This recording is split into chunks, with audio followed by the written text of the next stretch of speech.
Podium Podcast. Lo mejor está por escuchar.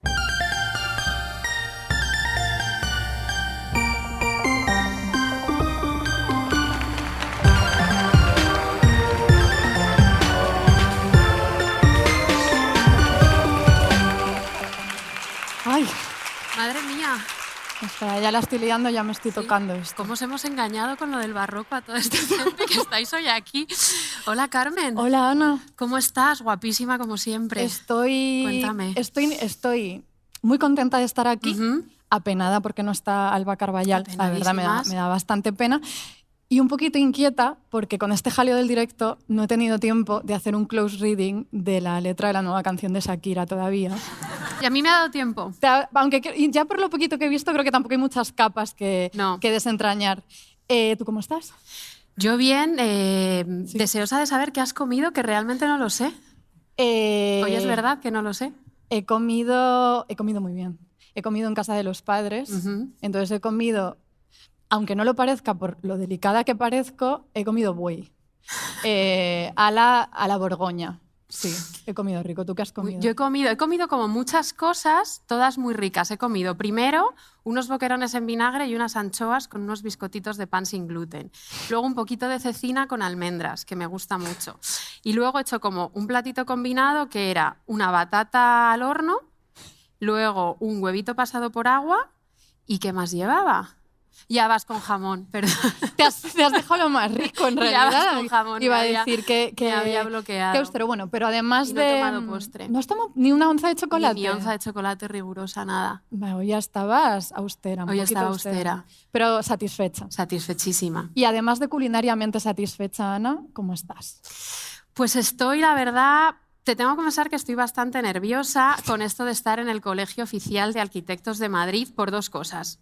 Solo dos. Son dos. La primera, porque no os sorprenderéis si os digo que la arquitectura de siempre ha sido una disciplina que se me hace obtusa, compleja y bastante incomprensible para mi cerebro, que como sabe Carmen, y si nos escucháis sabéis todas, es sumamente textual. Ni visual, ni numérico, ni nada, malamente sé sumar. Y la segunda, porque también sabéis todas, queridísimas oyentes y espectadoras, la bilocación lleva años obligándonos a vivir una vida absolutamente errante que nos ha impedido construir un hogar y hemos tenido que recurrir, como dos carmelitas muy diligentes, a bastantes arquitecturas de emergencia.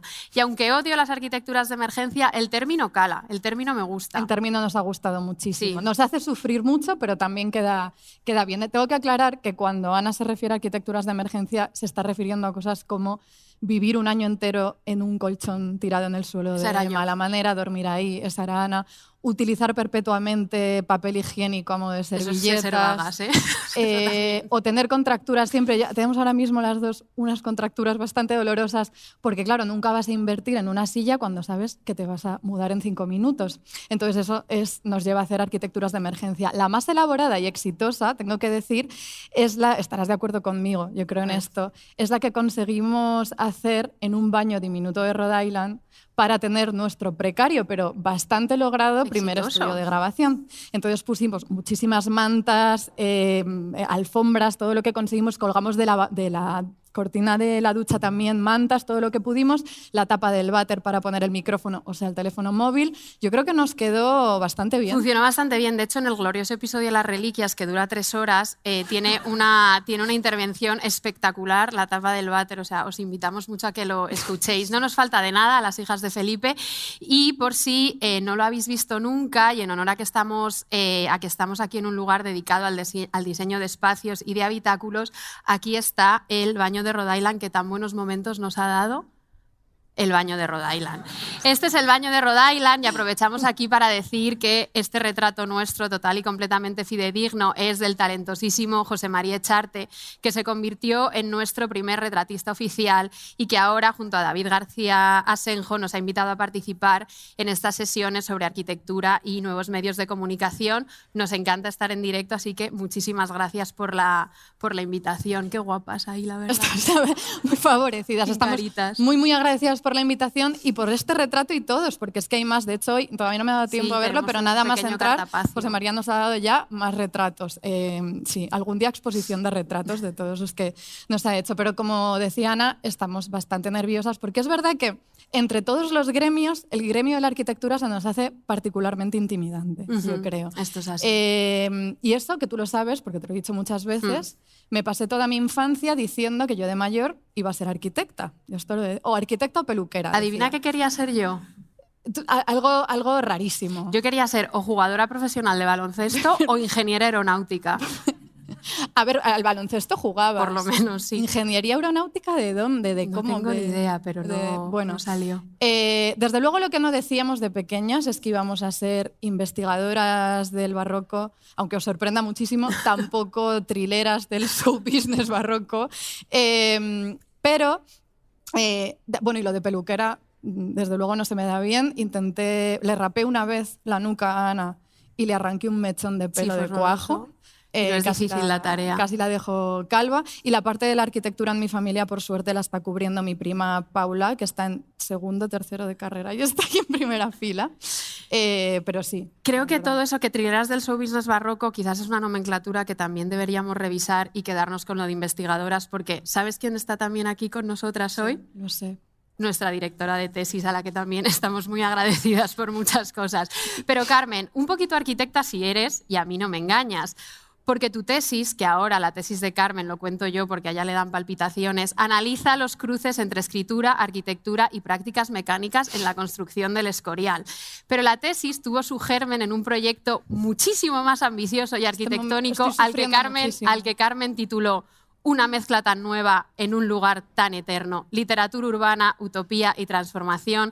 En Madrid, México y Sevilla entre 1570 y 1634. Como mínimo eres arquitecta de la palabra.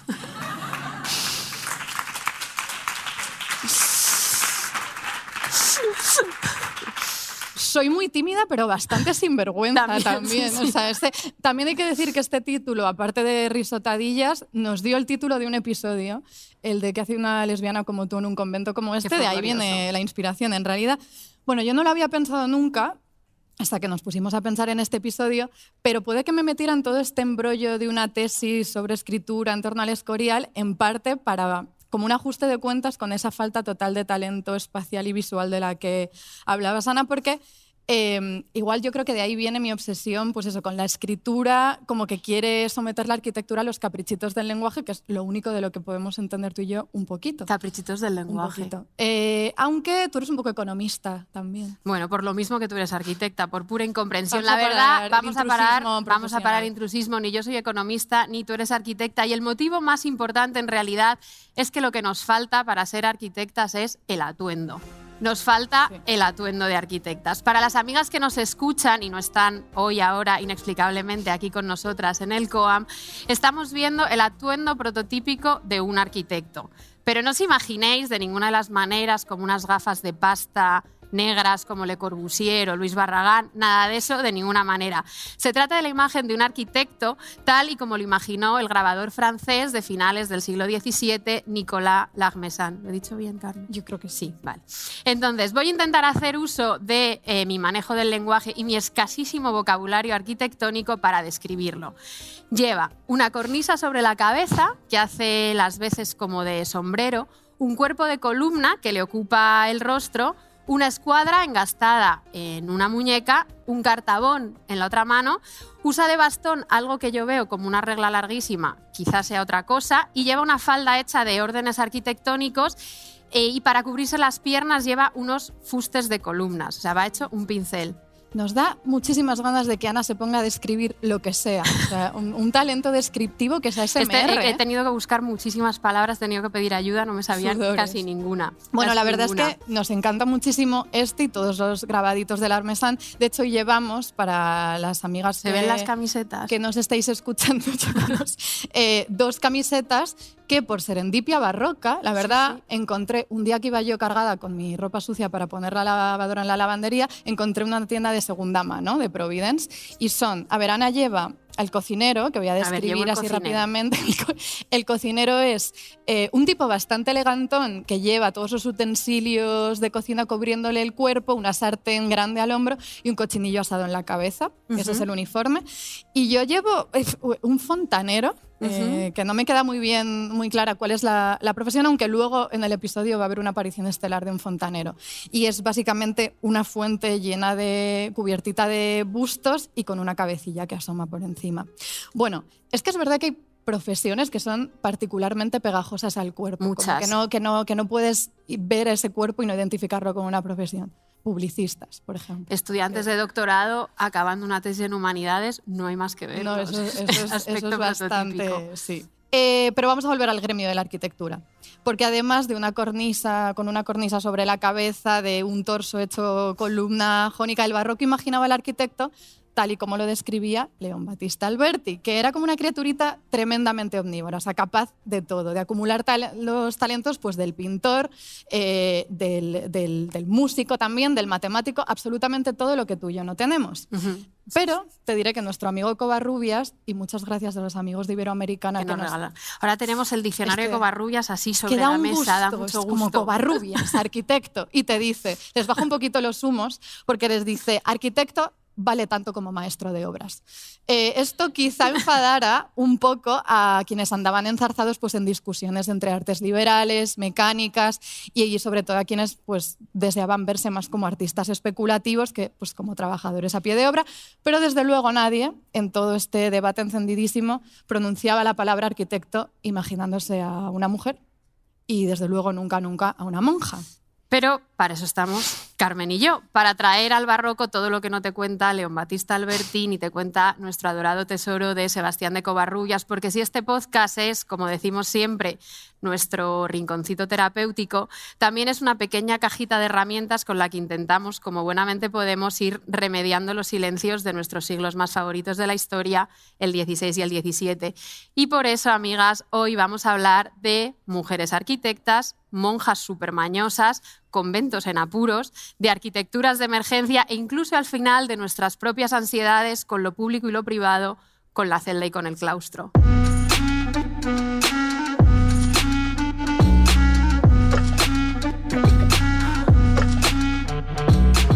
Las hijas de Felipe, con Ana Garriga y Carmen Urbita. Un podcast con todo el bling bling de los siglos XVI y XVII.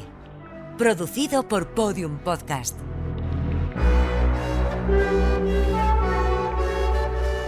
Arquitecturas de emergencia. Mira, ha aparecido. ¿Quién tenemos aquí? ¿Quién es esta preciosura? Yo la voy a describir. Venga. Hoy me ha tocado el rol de Es que lo haces muy descriptora. bien.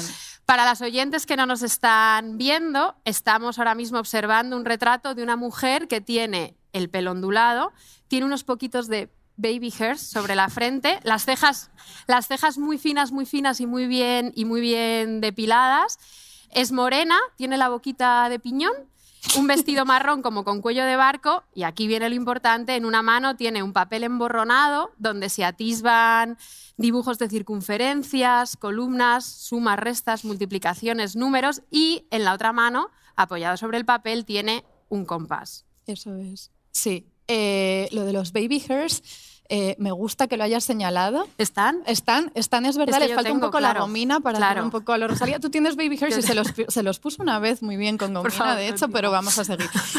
Sí. Bueno, yo antes de introducir quién es, claro, tengo que aclarar que, bueno, tú lo sabes, porque te di muchísimo la turra con esto, que las noches entre Nochebuena y Nochevieja yo me las pasé obsesionada devorando dos cosas. Uno fueron, bueno, el libro de fundaciones de Santa Teresa, primera mención a Santa Teresa, de muchas que luego vendrán. Muchas, en esta hay muchísimas. Sí. Y también una novela de Melania Matsuko que se llama La arquitectriz.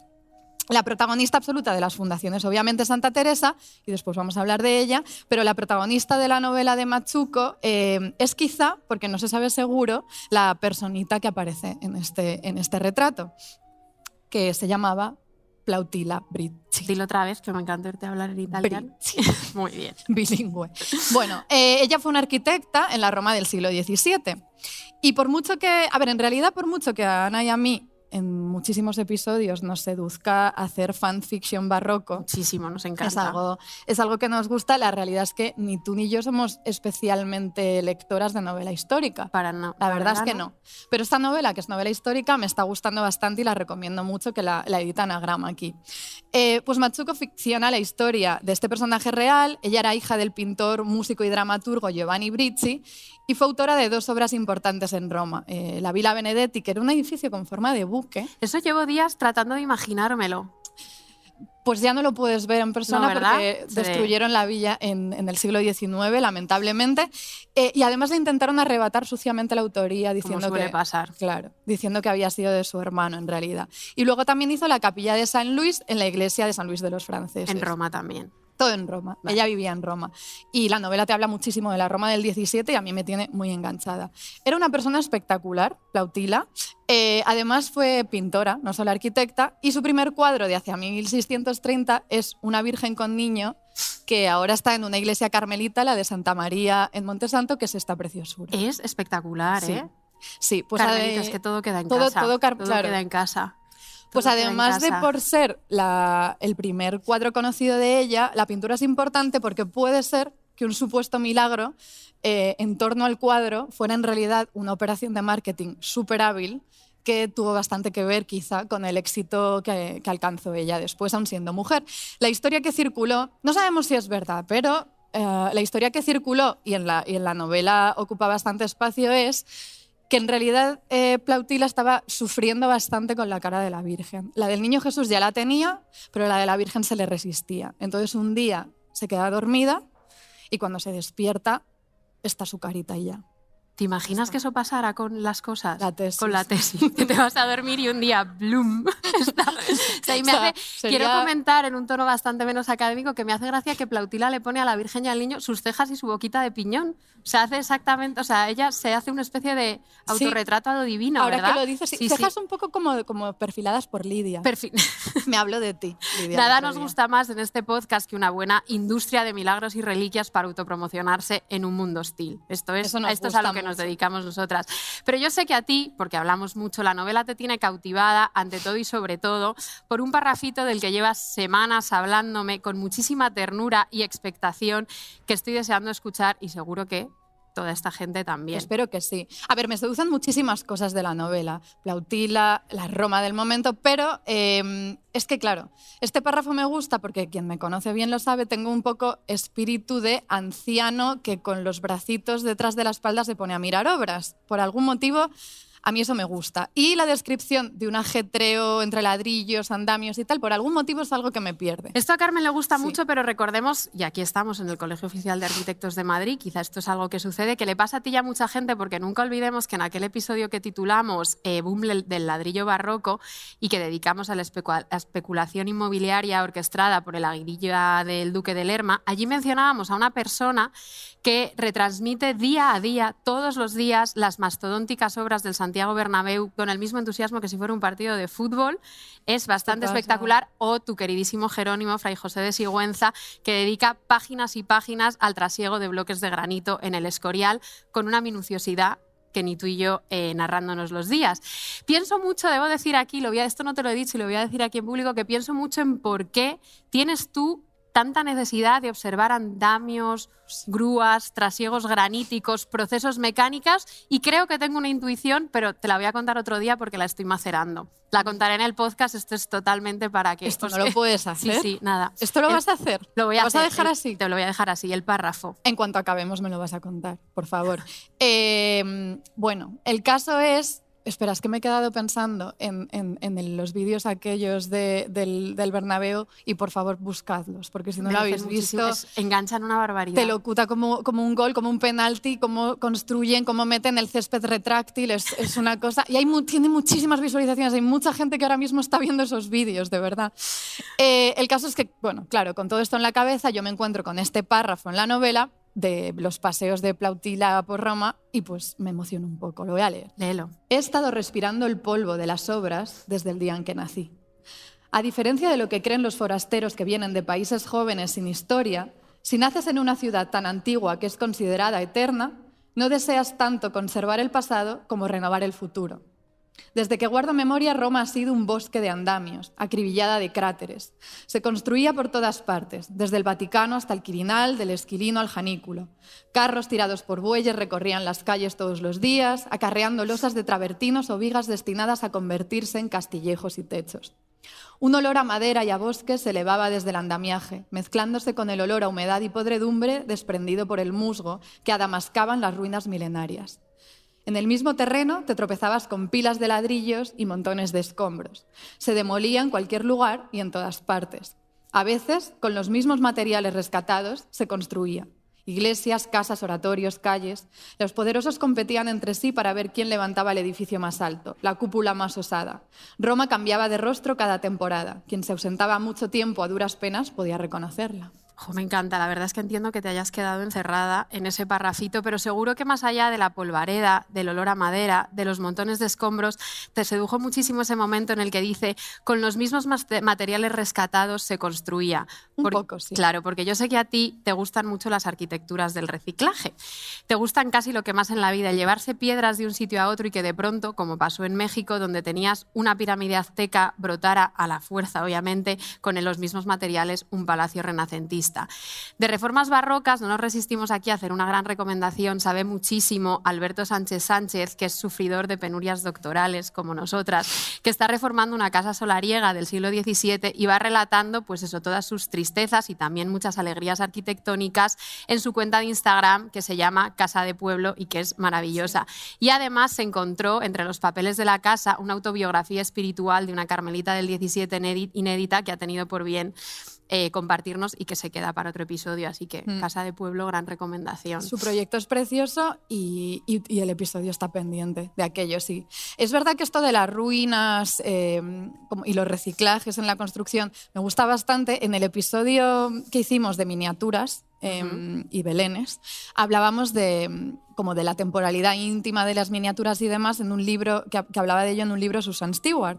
Pues tiene otro libro más reciente que se llama La lección de las ruinas y habla justo de esto también. ¿Eres tú un poco Susan Stewart? Solo que ella lo escribe, ella termina las cosas. Pero bueno, a mí este párrafo obviamente tenía que seducirme, pero no puede ser de otra manera. Pero el entusiasmo no me nubla la razón. Tú siempre clarividente. A veces.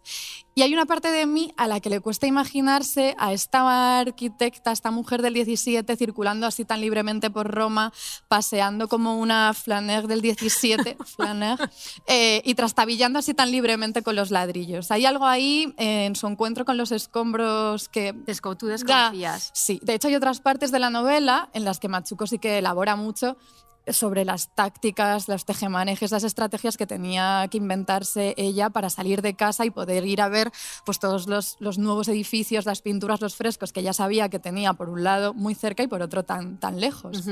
Así que, no sé, ¿quién seguro que lo tuvo más complicado que Plautila fue una monja? ¿Quién? Pues se llamaba... ¿La conocemos? Es una nueva amiga. Venga. Es todas otra. Bienvenidas. Anotad el nombre porque probablemente salga en otro episodio. Y ella tenía un gran nombre de profesa, me gusta bastante. Por cierto, el mío, porque claro, ya, es que yo esto lo tengo que aclarar porque... Está sufriendo, Carmen. Es que sufrí porque el otro día se salió una entrevista que se levantaron falsos testimonios. Y yo no soy Sor Encarnación de la Paz, soy Sor Encarnación de la Paciencia. Por favor. Por favor, escuchad acá. Juro que lleva días sufriendo. Es que con no esto. No es lo mismo. Pero bueno, otro gran nombre de profesa mucho mejor, de hecho, es Sor Eufrasia de la Croce. Sor Eufrasia de la Croce. Vale. Era una monja carmelita, también de Roma, y también artista. Que de hecho llegó a colaborar con Plautila en alguna obra. Bueno, tiene un lienzo, al parecer, no se sabe seguro si es suyo, pero vamos a imaginar que sí. Hay un lienzo en el que aparece Santa Teresa protegiendo a las carmelitas, que es muy bonito, puede ser suyo. Pero se supo que además bueno, en Roma hay bastantes obras suyas, de colaborar con Plautila, tendió una red bastante sólida con otras mujeres, por ejemplo, una miniaturista llamada Anna Angelica Allegrini. Pero Machuco, la autora de esta novela, se esfuerza bastante aún así en perfilar el convento como un espacio muy blindado. muy Cosa hermético. que a nosotras que somos de la porosidad. Claro, no como los lugares porosos que a nosotras que creemos que también eran muchas veces y que nos gusta imaginar. Y en la novela ya ficciona, por ejemplo, un encuentro entre Plautila y Sor Eufrasia en el locutorio, en el que la monja le confiesa que tiene muchísima envidia por ella desde que empezó a escuchar hablar de este cuadro milagroso, que está aquí. Este es. Y le dice: me confesó con franqueza que llegó a envidiarme tanto que ya no podía dormir por las noches. Por eso se prohibió a sí misma buscarme, para castigarse. Desnudarse de su propia voluntad, renunciar a todos los placeres, alejarse de las cosas que a una le gustan, es una obligación para una monja carmelita. Había derrotado ese pecado suyo, aplastándolo como si se tratara de la cabeza de una serpiente, pero aún lo expiaba y todas las noches, después de las oraciones, se sometía a la disciplina. Las laceraciones en la espalda que no acababan de cicatrizar se infectaron y la priora la reprendió por la dureza con que castigaba su cuerpo. Al final, Sor Eufrasia no puede resistirse al deseo que tiene de pintar y le pide a Plautila. Le dice: me rogó que le facilitara los trucos que le resultaran útiles para su formación. En clausura no tenía posibilidad de recibir clases. En San Giuseppe todas las monjas estaban obligadas a aceptar las cosas contrarias a su sentimiento y su gusto. Por eso susurró tan suavemente que tuve que aplastar el oído contra la celosía. Esto me encanta. Esto nos ha encantado. Ella fingía odiar las imágenes. Conociendo su fanática aversión hacia la pintura, la priora le permitiría tener alguna en su celda. Es más, la forzaría a hacerlo. Bueno, es todo bastante claro. Es cierto que dan muchísimas ganas de sumergirse en el universo de esta novela y estar aquí acurrucadas junto a las celosías del locutorio escuchando los cotilleos de Sor Eufrasia de la Croce y Plautila.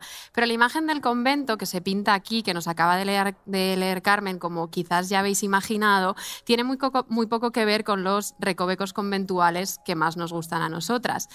Es cierto, y no lo vamos a negar, que la clausura femenina era un espacio a menudo, y aunque existen célebres excepciones, enemigo de la práctica artística y arquitectónica. Pero claro, eso es así solo si nos dejamos llevar por nociones que son bastante peligrosas, como la autoría, el estrellato y la posteridad. Todo cambia si abandonamos la imagen del gran arquitecto, de la gran arquitecta, para mirar justamente a su reverso. Es decir, para atender a otras relaciones mucho más socorridas y cotidianas con el espacio, para ahondar en lo que nos gusta a nosotras, que es una buena arquitectura de emergencia. Una buena chapuza. Una buena chapuza nos encanta. Y ya nos ponemos nerviosas, ya nos removemos de entusiasmo porque ahora viene el momento, por fin, de hablar del libro de las fundaciones. Ya viene Santa Teresa. Ya viene Santa Teresa. Sí. Carmen, en este podcast tenemos una misión indiscutible, que es demostrarle a toda esta gente, a todas estas personitas maravillosas, que cualquier cosa que les esté pasando, cualquier desazón, cualquier disfrute, absolutamente todo, ya le pasó a alguien, probablemente a una monja, en los siglos XVI y XVII.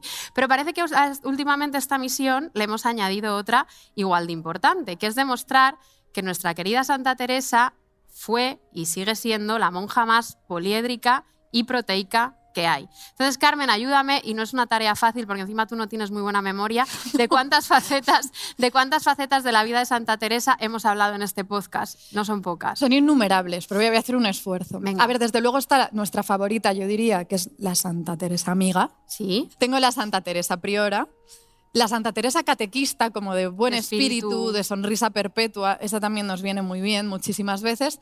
La habilísima, baratona y negociadora. Esa nos encanta. La que gestiona, que no es nada como nosotras, tenemos un gestor, menos mal que está aquí. Y siempre, la Santa Teresa de prosa excelsa, eso siempre. Santa Teresa, ¿Me he dejado escritora alguna? Siempre. No te has dejado ¿Y qué nos ninguna de las falta? que hayamos hablado, es que ella todo lo hacía, pero algo de lo que no hemos hablado nunca, y yo creo que poquita gente, es de su faceta de diseñadora de interiores, de arquitecta amateur, Sí. de chapuzas, de apañadísima manitas, porque eso ella también lo hacía. Porque claro, no pensemos que las casas de los 17 conventos que fundó Santa Teresa se las encontró ella para entrar a vivir, con su capilla, sus celdas, su huerto, su pequeña cocina, todo listo, nada que ver. De hecho, Mercedes Camina del Amo, que es arquitecta y ahora monja carmelita de clausura, nunca es tarde, ella en su tesis estudió la arquitectura de los conventos carmelitas y ella los dividía en 3 categorías. Por un lado estaban los conventos que eran edificios donados, que estaban ya edificados, en los que la capilla solía colocarse en el zaguán. Luego estaban edificios que ya tenían una iglesia o una ermita anterior, y luego había solares para edificar, que fueron los casos más complicados de todos, empezar desde cero, que fueron Pastrana y Malagón, un jaleo monumental. Carmen, A ver, imagínate que a ti te donan una casa solariega, así, de pronto, y te dicen que la tienes que transformar en convento en tiempo récord, o sea, como un Grand Prix de arquitectura conventual. ¿Cómo crees que tú te apañarías? el proyecto en sí me entusiasmaría, de verdad. Lo que pasa es que la velocidad no es lo mío. Entonces, con eso sufriría un poquito con lo del tiempo récord, la verdad. Pero sí que me gustaría, y de hecho, cuando fantaseo con dejar de mudarme cada 5 minutos de un piso a otro de alquiler, Todos los días. todos los días de mi vida, no me imagino como entrando como metiéndome en un piso nuevo, sino en que reformo como algún huequecillo reciclable, ¿sabes? Como algún sitio... ¿Cómo así. qué, por ejemplo? Como yo que sé, como una antigua tiendecilla de loterías, como un... como Carmen una quiere vivir en una navecilla, administración de loterías. un No pesebre. estamos bien. Como un pesebre. Bueno, hay el amigo de Santa Teresa, su consejero, San Pedro de Alcántara, se refería a los conventos que fundaba Santa Teresa como pequeños hospicios de Belén, Eso es precioso. casitas de Nazaret, una cosa tiernísima, algo así quiero yo, no pido más. Y es que hasta que comenzaron a surgir los primeros edificios conventuales carmelitas de nueva planta, como decía Ana, las nuevas fundaciones teresianas sí que eran caserones alquilados o donados que había que reciclar, y eran precarias arquitecturas de emergencia, esto nos ha encantado, muy apañadas, con poquísimos recursos, pero con mucho ingenio. Somos fundación de 1619, pero que las fundaciones que hizo Santa Teresa, no sé si en su mayoría, ella iba compraba una casita y a lo mejor iba comprando las contiguas, y de ahí montaba el convento. Cuando pudo, en el convento de Malagón, sí que lo hizo de nueva planta y ella lo diseñó, o sea, estuvo... Sí. Y dice, entonces, cuando pudo, lo hizo de nueva planta, pero ya os digo que normalmente, pues bueno, pues porque no tenía dinero, entonces, pues eso, compraba una casita, se anexionaban otra y ahí montaban, está el de Valladolid, bueno, el de San José de Ávila, bueno, y más, ¿no? Que son así, entonces es como un poco laberínticos, ¿no? Que suben, bajan. Agradecemos muchísimo. Las Carmelitas de Toro son las autoras de este vídeo. Son una comunidad de la que Nos hablan todo el rato. Nos hablan todo el rato, que es una comunidad al parecer muy carismática y cautivadora, y esta monja es espectacular. Pero bueno, la premisa principal de Santa Teresa es que nada sobre.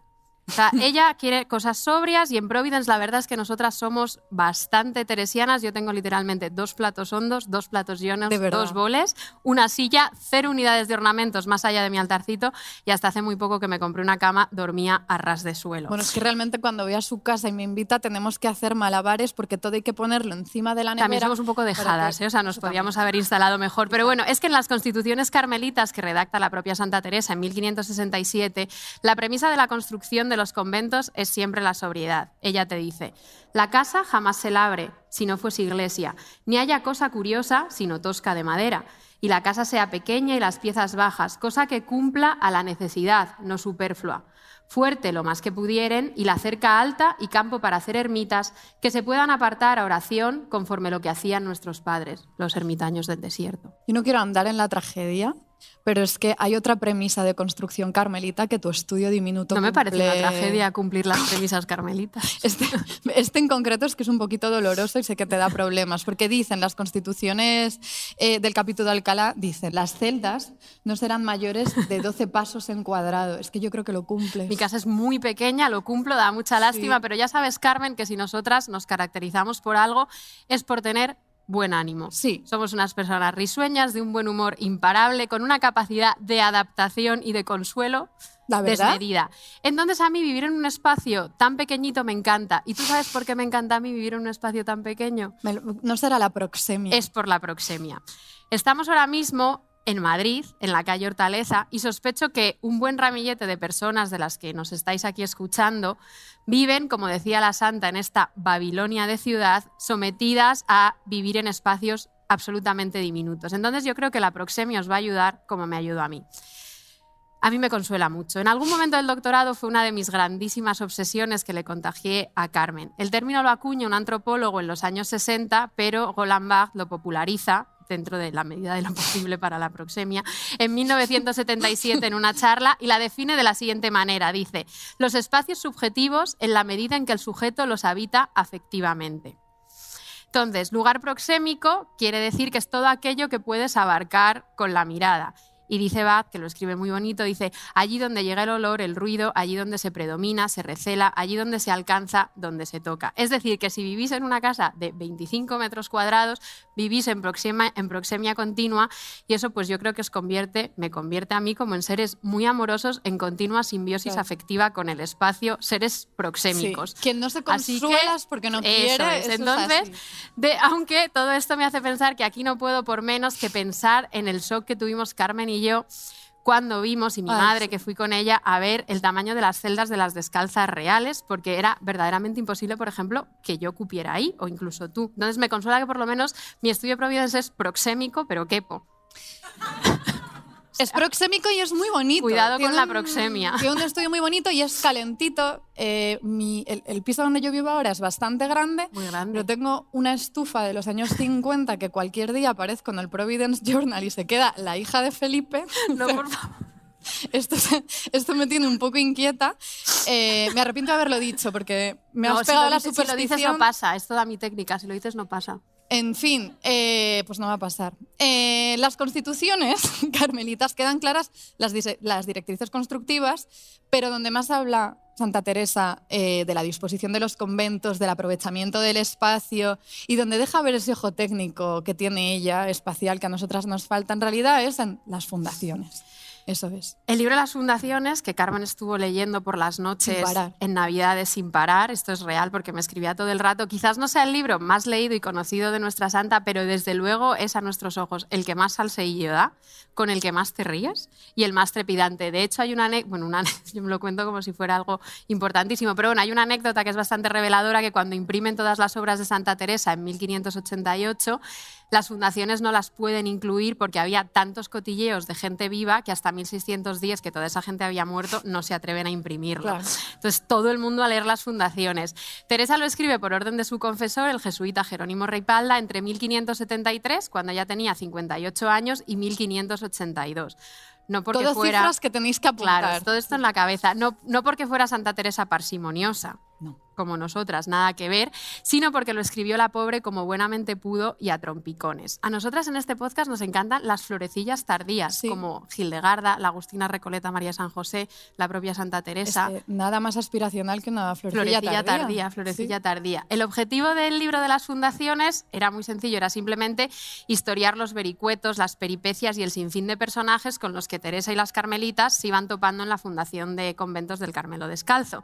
Entonces es como una especie de radiografía novelada de los orígenes de la Reforma, a la que la santa añade muchísima vidilla y muchísima imaginación. De verdad que es lectura de playa. De verdad. De verdad. Yo lo disfruté muchísimo y recomiendo que en trayectos en metros leáis las fundaciones de Santa Teresa. Pero algo que me encanta... Lo que hacemos por Santa Teresa es que más nos vale ir directas al cielo luego. Más nos vale. Espero que sí.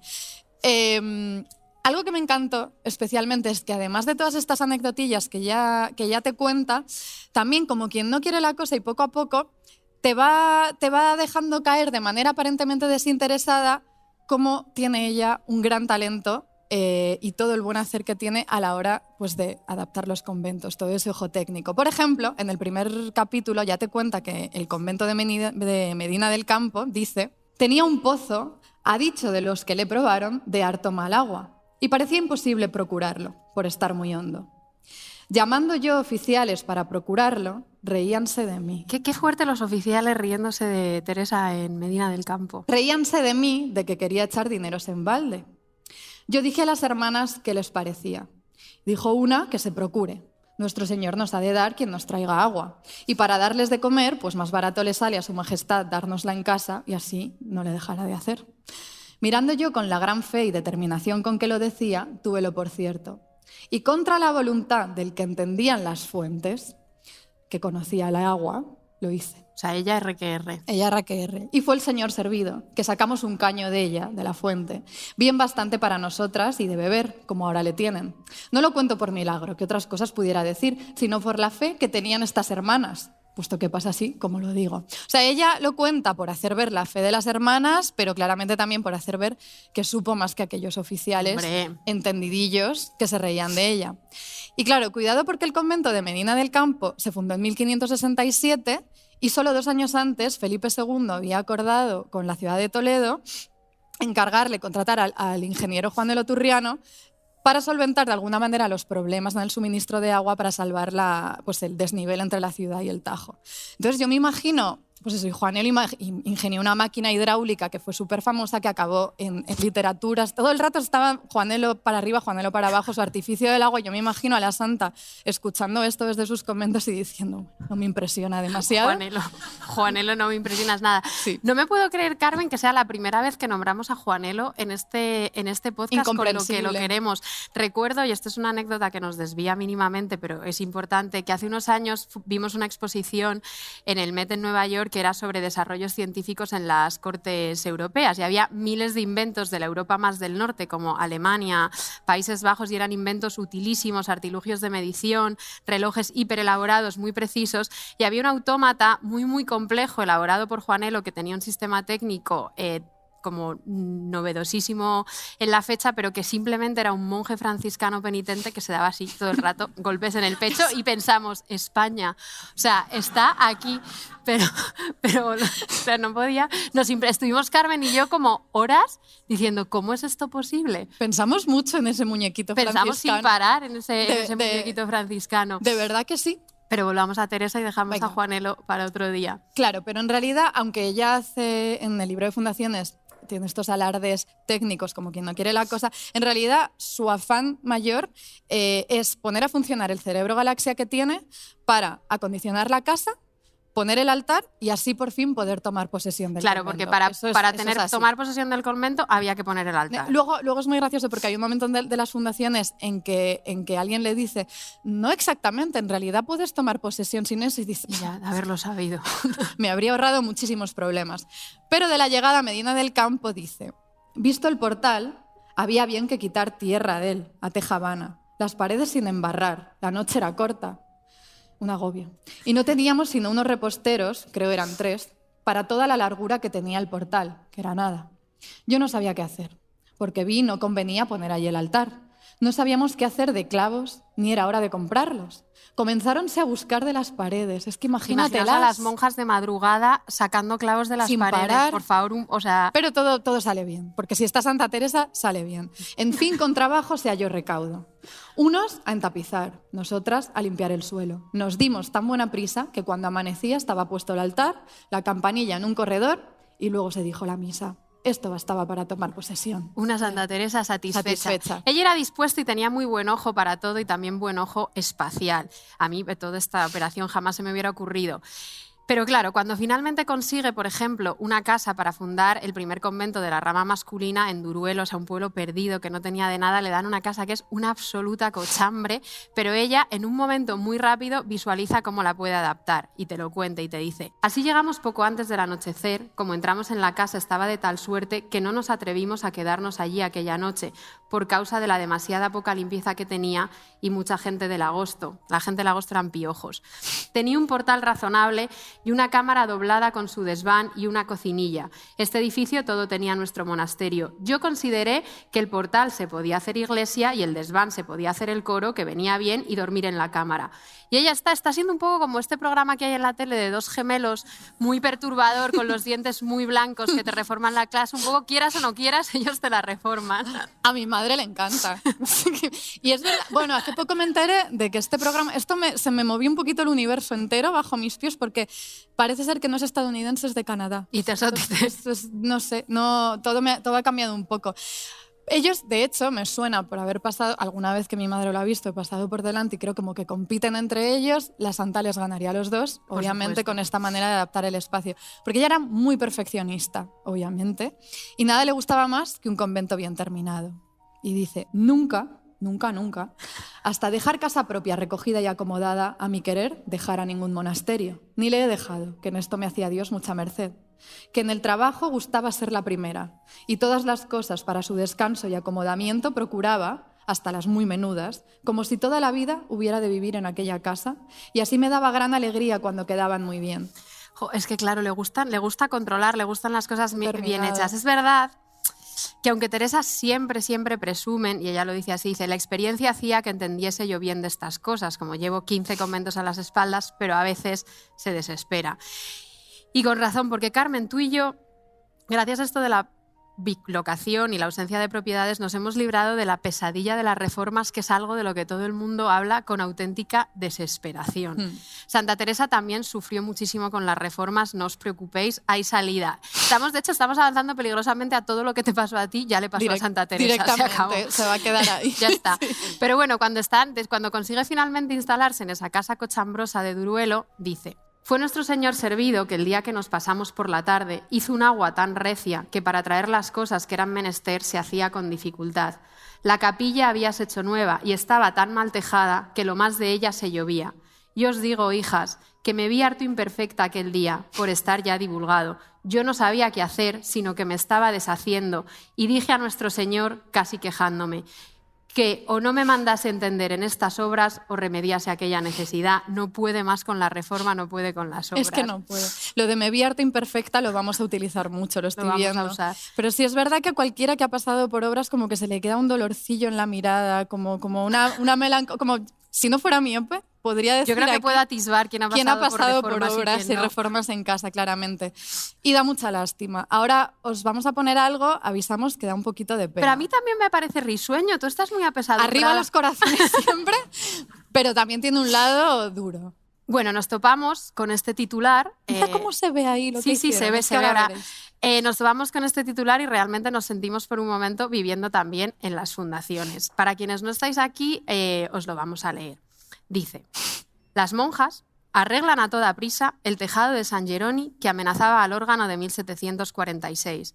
La reparación del boquete sobre las bóvedas de la iglesia se produce en menos de 24 horas de la denuncia vecinal y de negar al patrimonio del Consell que hubiera dejadez. El obispo de Mallorca llamó el martes a la priora para pedirle explicaciones. O sea, qué disgusto, esa llamada, ¿eh? Qué disgusto ella recibiendo la llamada del obispo, imagínate. Claro, la historia es que al parecer este convento es de las monjas jerónimas de Mallorca, pero ya no lo habitan. Entonces hay como mucho, como que pertenece al obispado, mucho pleito.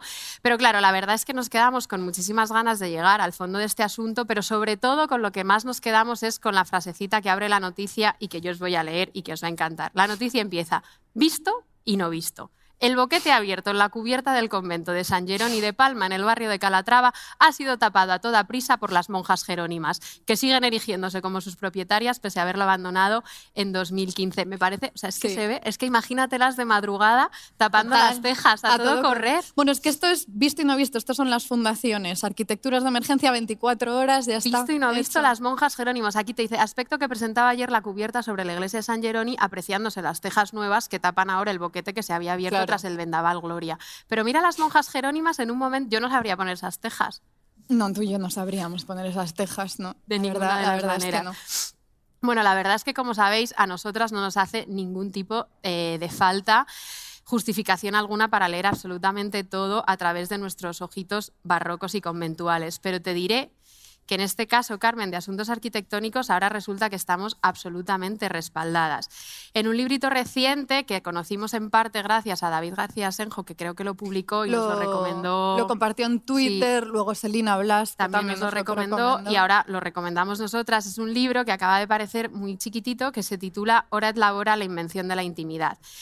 Su autor, Marcelo Cox, lo que planteaba es que aunque ahora vivamos en una sociedad cada vez más secularizada, muchos aspectos de la arquitectura y de la práctica monástica siguen definiendo nuestra forma de ordenar la vida, el trabajo y sobre todo la manera que tenemos de establecer distinciones entre lo público y lo privado. Es decir, Carmen, que quizás seamos un poquito como unas absolutas visionarias en nuestros afanes conventuales y en nuestras oscilaciones extremas y delirantes entre la reclusión y el espectáculo. Trileras y visionarias monasterios sí que somos. Pero entonces vamos a contar qué es lo que propone el libro exactamente. Claro, para sentirnos un poco arropadas en Sí. estos delirios conventuales que tenemos Carmen y yo.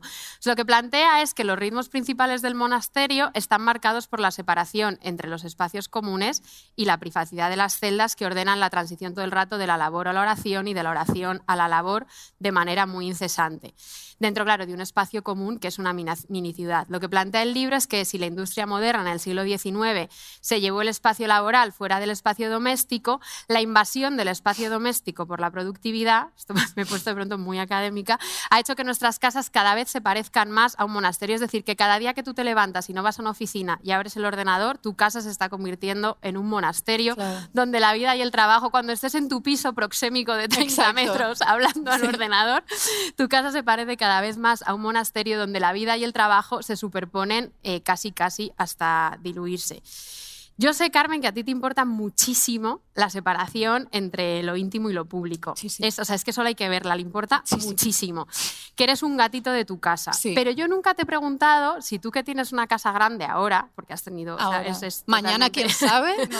Nunca te he preguntado si respetas como la separación de los espacios, porque yo siempre que pienso en Carmen, cuando no estamos juntas, en Providence, siempre que pienso nos en ella me suele la pasar. imagino muy disciplinada, trabajando con la espalda muy erguida en su escritorio, dedicando otra estancia de su casa a hacer yoga, y no como yo, que soy como una gusana tumbada en el No. colchón en el suelo, peleándome con la tesis y los ensayos y la espalda como No. un langostino. Yo creo ¿No que es esto nos así? pasa a las dos. Constantemente nos imaginamos, o sea, la una y la otra nos imaginamos Así.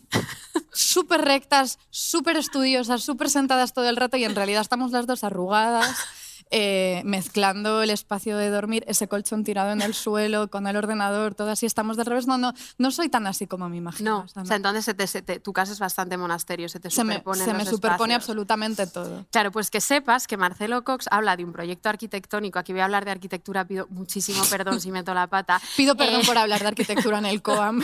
Presenta un proyecto arquitectónico que lo que aspira al parecer es a crear formas de vida neomedievales y está directamente inspirado en la vida monástica, pero a mí me ha dejado, Porque en principio no suena mal, a mí me ha dejado espeluznada.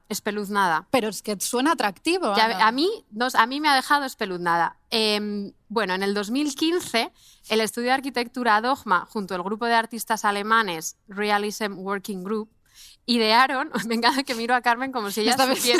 supiera más que yo de esto, idearon una villa comunal que lo que querían era que trascendiera la distinción entre vivir y trabajar. Visto así, Esta es la villa comunal. A mí se me escapa A mí, un poco. A mí no, pues las A ver. celdas alrededor y el espacio común en el centro. vale, pues hay que explicar O sea, un es un poco qué estamos monasterio, viendo. claro, Esto son las sería- celdas, es como un claustro lo de en medio, pero el claustro está ocupado por como un gimnasio. ¿Dónde está el gimnasio? Ahí ¿no Eso ves es el como unas gimnasio. pesas allí en el ¿Estos medio? son pesas? Sí. Vale. Y luego las celdas alrededor, una cocina. Si en el centro del monasterio hay unas pesas, empezamos mal. Claro, a eso voy. Entonces, Sí. yo os leo lo que dicen los artífices de este proyecto. Dice, cada villa comprende espacios individuales, celdas, y espacios colectivos, estudios, talleres, cocinas, sauna, estudio de sonido, guardería. Y aquí viene el detallito que a mí me parece perverso. Dice, esta organización tiene como objetivo maximizar el espacio colectivo y minimizar el espacio individual, para que este último se convierta en un verdadero espacio de refugio y al mismo tiempo, aquí viene la perversión, incite a los inquilinos a vivir todo el rato en el espacio colectivo. O sea, te reducen el espacio de intimidad para que sea un verdadero refugio, pero te incitan todo el rato a vivir en lo colectivo. Con lo que a ti te gusta la quietud de tu casa, a ti. No, A aquí ti te da algo. ya entiendo por qué no. Yo no puedo con esto.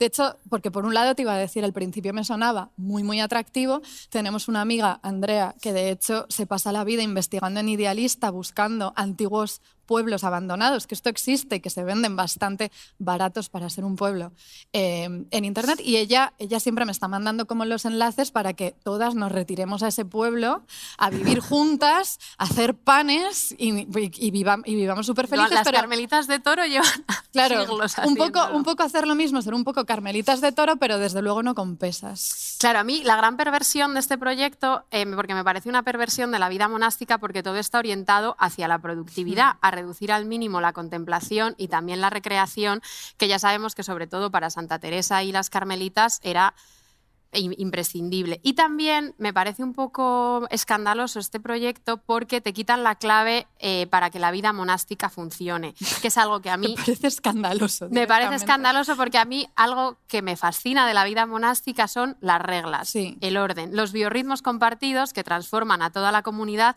en un solo cuerpo que vive Claro. al unísono. Así estamos tú y yo en Providence, bilocadas cada una en su Pero apartamento. viviendo al unísono. Pero Ana, por las mañanas en WhatsApp escribe sus propias reglas del resto del día. ¿Qué va a hacer? ¿En qué orden? Y lo primero que yo hago con un ojo abierto y otro cerrado es leer cuáles son sus biorritmos del día. Eso es... Bueno, esto Sí. si sois mis amigas, pues toca eso. Pero bueno, Marcelo Cox, hay otras cosas muy buenas de la amistad. Compensa muchísimo. Compensa. Sí. Marcelo Cox explica con mucha claridad la fascinación de la vida monástica y porque te dice que formula la promesa seductora de una vida que gana en claridad lo que pierde en libertad, una vida en la que cada uno sabía a qué atenerse porque las reglas de su experiencia le serían dadas. A mí esto me vuelve loca, no tomar decisiones, pautas, tener algo que respetar, una guía de por vida. Si no te pierdes, te da la ansiedad. Claro, me da la ansiedad. No, yo, a ver, algo que tenemos claro y la conclusión yo creo que puede ser de este episodio es que si nos da por ser florecillas tardías de la arquitectura, que ¿por qué no? Y de Podría pronto pasar. nos hacemos arquitectas, construiremos nuestro propio espacio de vida monástica ideal, por supuesto, con sus celdas, para tener espacio contemplativo, para nosotras, ser gatas melancólicas con espacio a la contemplación, pero más grandes que las celdas de las clarisas, de las descalzas reales, por favor, que puedas caber tú. Y con sus buenas normas esculpidas en piedra. En piedra, bien esculpidas, todos los biorritmos. Muchísimas gracias. Gracias.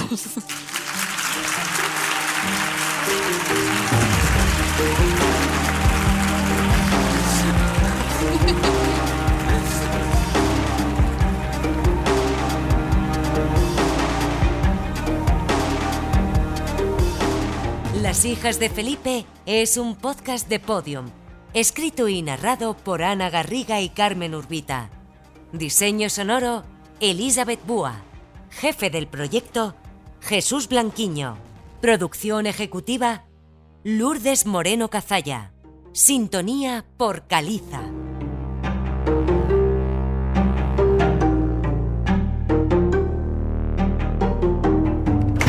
Escucha todos los episodios en Podium Podcast y todos los agregadores de audio.